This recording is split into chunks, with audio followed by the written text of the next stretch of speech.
very much for the opportunity to be here.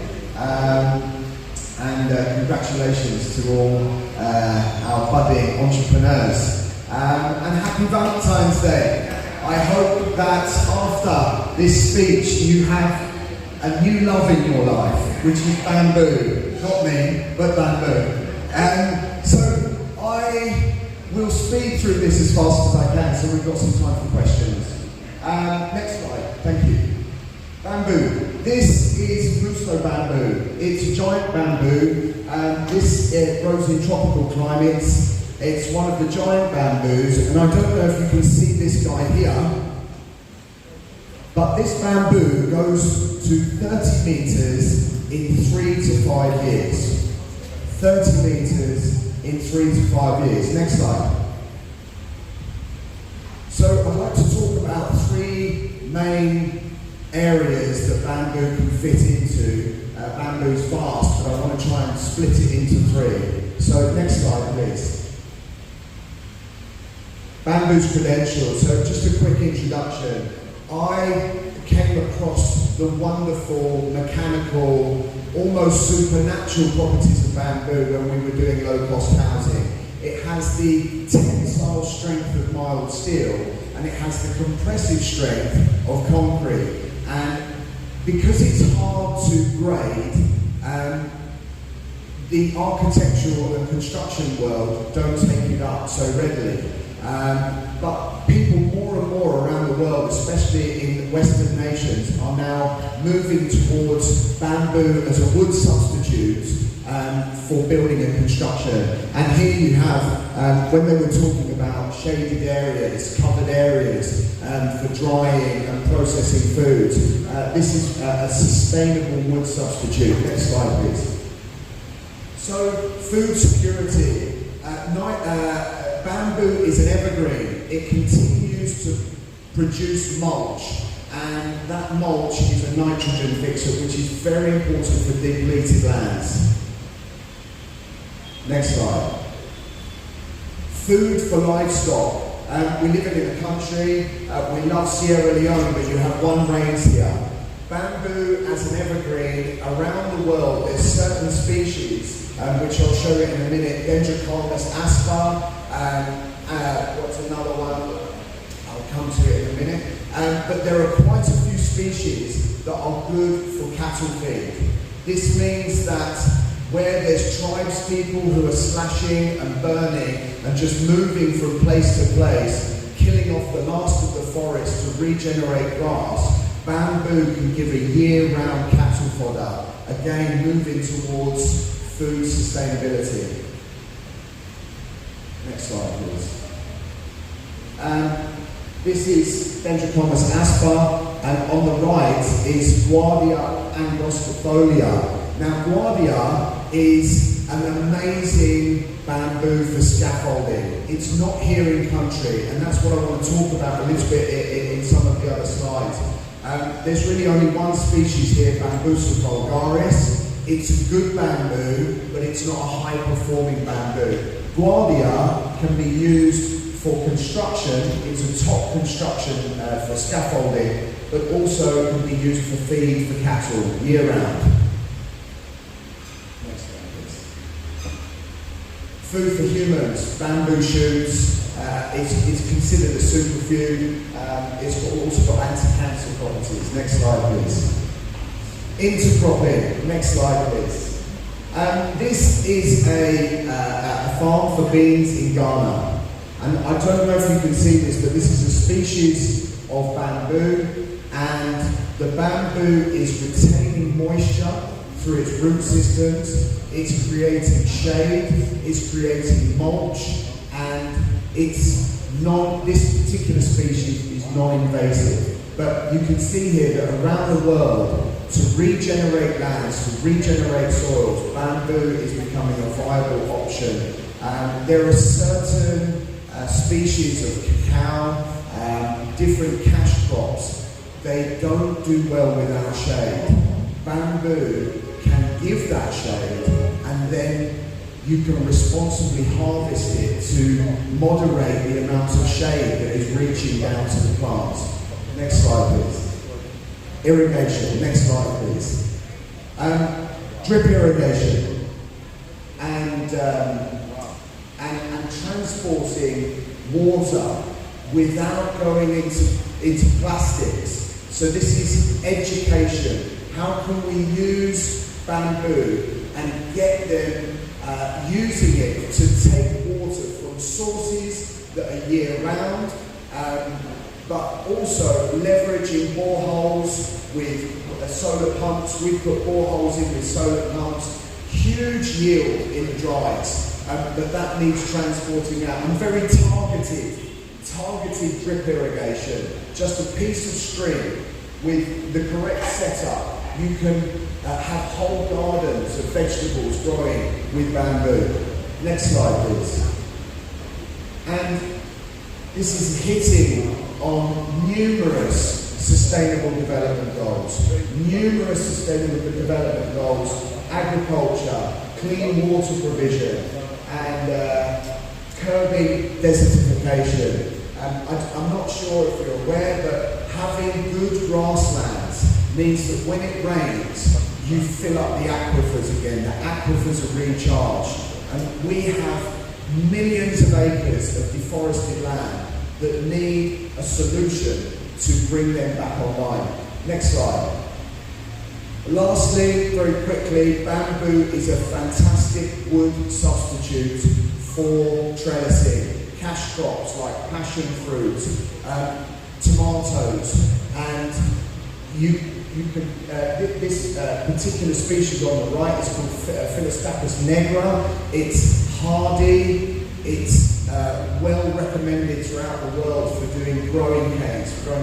It also isn't here in Sierra Leone, and so one of the reasons I'm passionate about having this conversation today is bamboo can play a role in Sierra Leone's development. It's a natural gift to us from God that we should be using and utilising. Next slide, please. Changing direction, we're going to climate action. I hope someone's not going to come steal this microphone from me. This is EcoPlanet. We're not reinventing the wheel.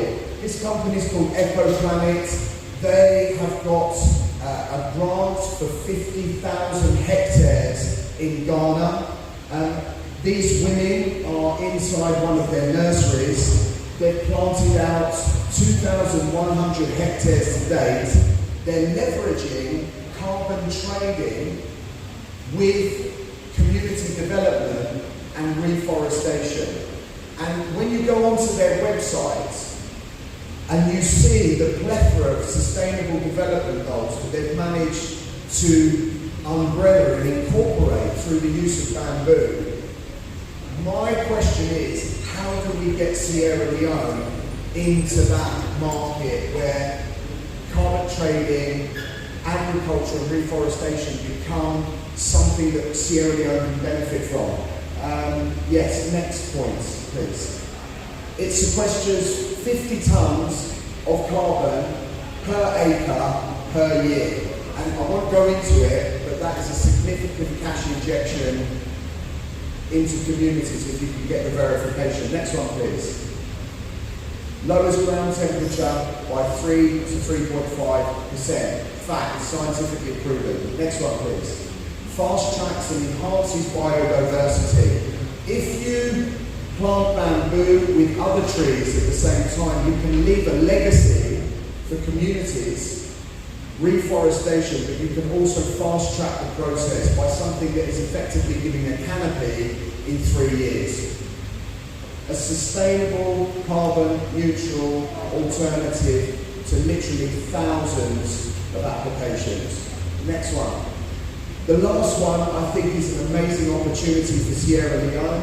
The Philippines have made it mandatory for mining companies to plant bamboo when they've come through. Why? Because bamboo will grow without any topsoil at all, and over the next few years, it will generate a cash crop for the communities, and it will start to regenerate those soils through its own leaf litter. And I personally experienced this in my own house when I put all of this beautiful topsoil down so I could plant grass. And when I planted the grass was doing just as well on the clay that I didn't lovingly prepare as it was on the topsoil. Bamboo is extremely hardy and can grow and can regenerate mines and leave a legacy for the communities. Also an opportunity for youth employment, youth engagement between the mines, sustainable and social responsibility, corporate social responsibility for the mining companies. Next one, education. Bamboo can be used for architecture. If I had the time, this is part of a much bigger presentation if you'd like to talk about it. Bamboo in architecture around the world is beautiful. Agriculture, it has real potential to be a huge providential blessing to this country. And we're looking at one species of the bamboo, giant bamboo, to the country at the moment. How do we start to bring bamboo into play in Sierra Leone? Artisanal crafts, again, employment, climate change, touches on climate, the scientific papers around its viability, and how do we educate the new generation of bamboo's potential? Eco-building, I'll show you a slide in a minute, but again, sustainable, respectful. It's not really applicable in Sierra Leone, but earthquake-proof buildings where they're built with bamboo and mud. They're the only buildings standing after significant earthquakes in Turkey and different places around the world because of their ability to flex and move. Rewilding, bringing back the forests. The communities that we're working in Cambia have grown up for 30, 40 years with the sound of power saws ringing in their ears, and now there's nothing left. So, huge populations of disaffected youth who need employment, who need a solution, not a solution that's going to take 5, 10, 20 years, but something that can start to bring a return on investment in a shorter period of time. Next slide, please. Bioengineering, something that I'm passionate about. We were here for the landslides.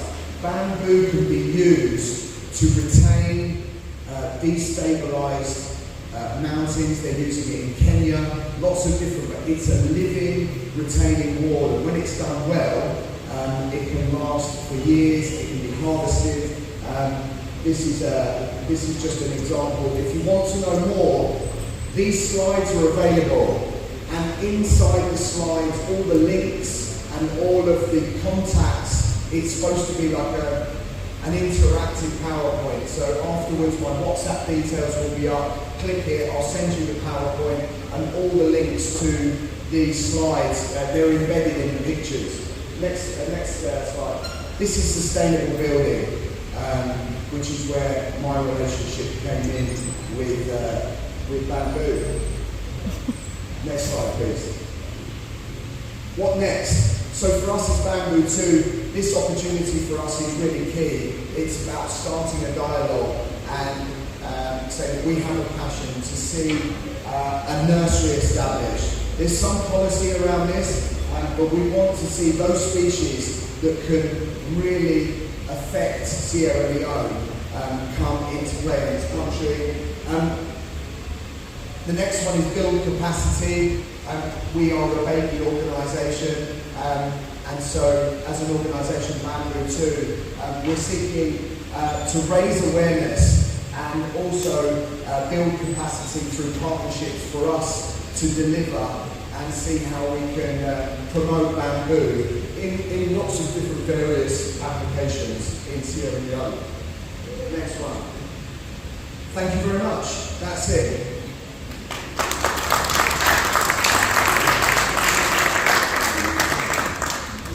Thank you very much, Mr. Boxall. Does anyone has a question for you?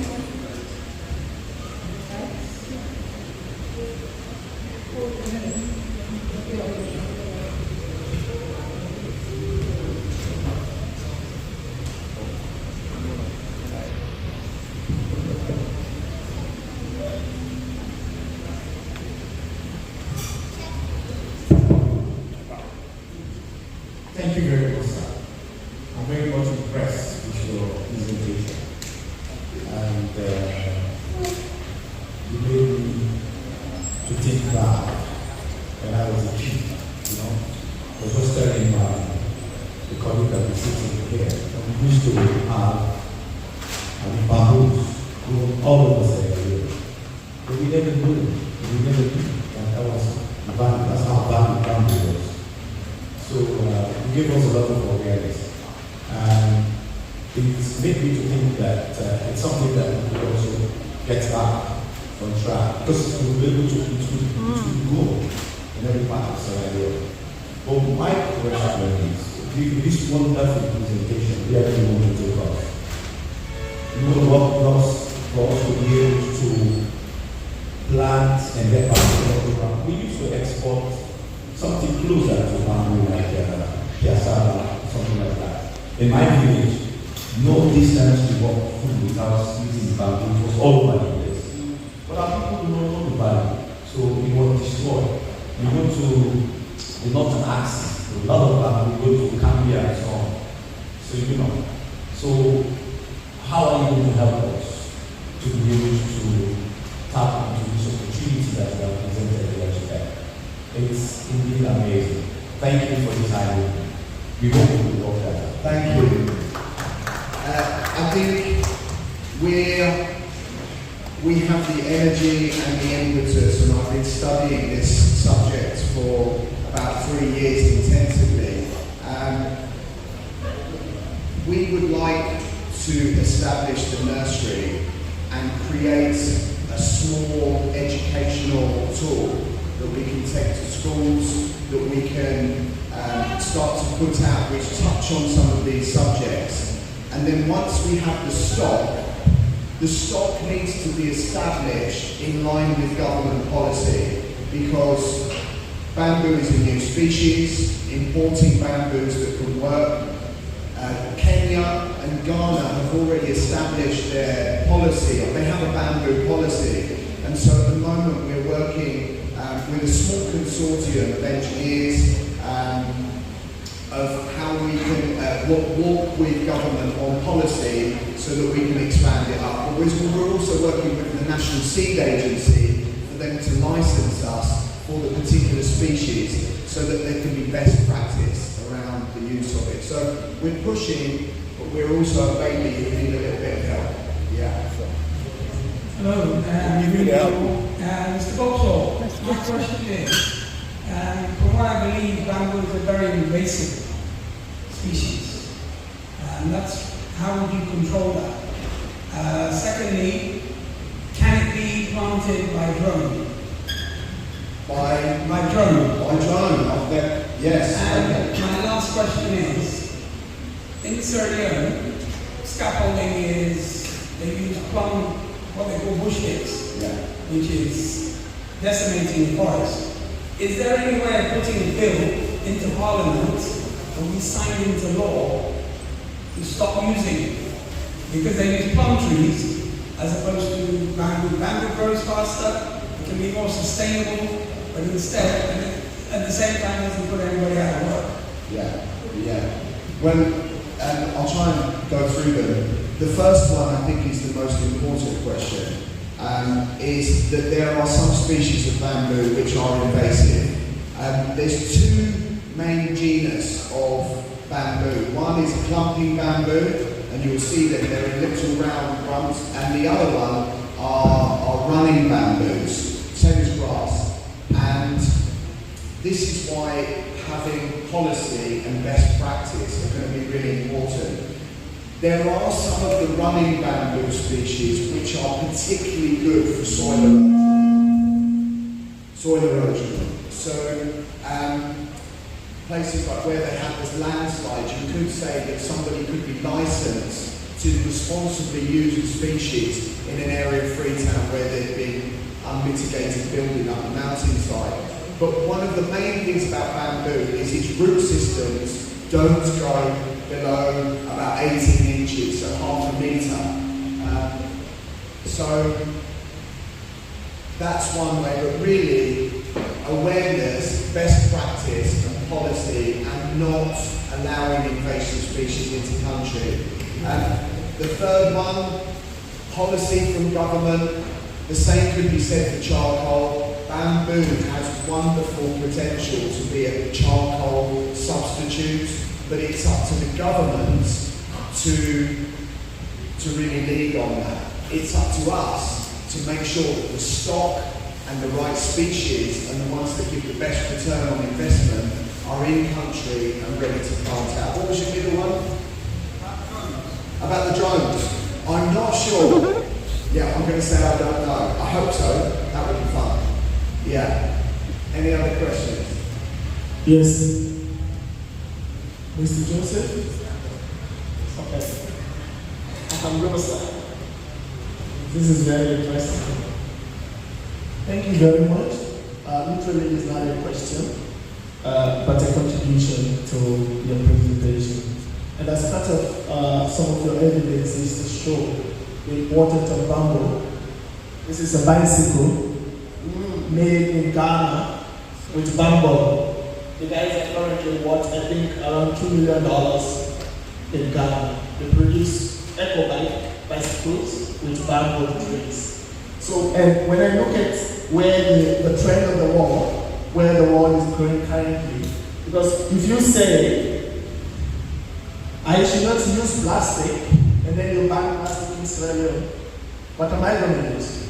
I think bamboo is a good fit of what we can use next. If we eliminate all the harmful substance materials and packaging materials and everything, and I think some of these things will be a suitable option for where the world is going. So literally, we are going to partner on the irrigation aspect. I'm an irrigation engineer. I have a company providing smart irrigation system for smallholder farmers. So we will partner on the irrigation system because I saw that your method is even more cheaper. It's even more cost effective compared to the sophisticated irrigation system. Yeah, because along the line, what we have observed is affordability. The farmers don't have enough cash to buy the sophisticated irrigation system with solar panels, pipes and all, sprinklers and all, solar technology and all. But I think this is 10 times more cheaper to adopt than the traditional smart irrigation system. So we're going to partner on that to see how we can, replicate that to some smallholder farmers in Sierra Leone. Wonderful. Yeah, thank you.